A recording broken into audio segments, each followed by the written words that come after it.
बिस्मिल्लाहिर्रहमानिर्रहीम। साथियों, ज़िला मुज़फ़्फ़रनगर के कस्बा बुढ़ाना इलाके से एक बड़ी खबर आ रही है। वहाँ गांव जोला है और बताया जा रहा है कि गांव जोला के जंगलात से हथियार बनाने की बड़ी फैक्ट्री पकड़ी गई है और ऐन मौके से 9 मुलज़िमों को 9 बदमाशों को पुलिस ने गिरफ़्तार कर लिया है।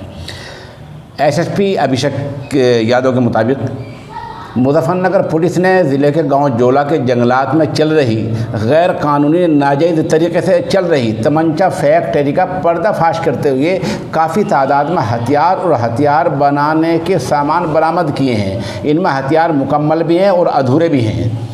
पुलिस ने मौके से 9 मुलज़िमों को गिरफ़्तार किया है।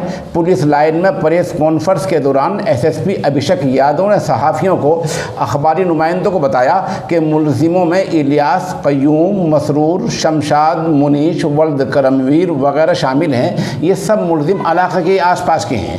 पुलिस के मुताबिक यहाँ से 22 तमंचे, 315 bore, 3 Muscat 12 bore, 3 Muscat 315 bore, 1 shotgun, 24 तमंचे अधूरे, 16 नाले, डरल मशीन, हथौड़ा और छीनी बरामद हुई हैं।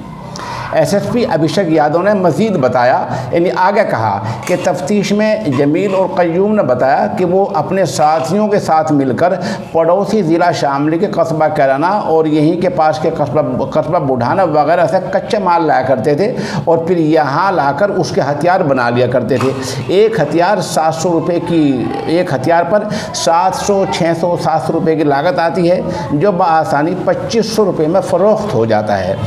ये हथियार वो ज़िला बागपत, मुज़फ़्फ़रनगर, शामली, सहारनपुर और गाज़ियाबाद सप्लाई किया करते थे, ऐसा वहाँ के पुलिस कप्तान जनाब अभिषेक यादव ने बताया है। बहरहाल एक बड़ी फैक्ट्री पकड़ी गई है और सोशल इंडिया न्यूज़ में आपको चंद तस्वीर मौके की दिखाई जा रही हैं, जिनमें एक तस्वीर में 9 मुलज़िम नज़र आ रहे हैं और चंद तस्वीरों में मौके से बरामद हथियार दिख रहे हैं। ये देखिए।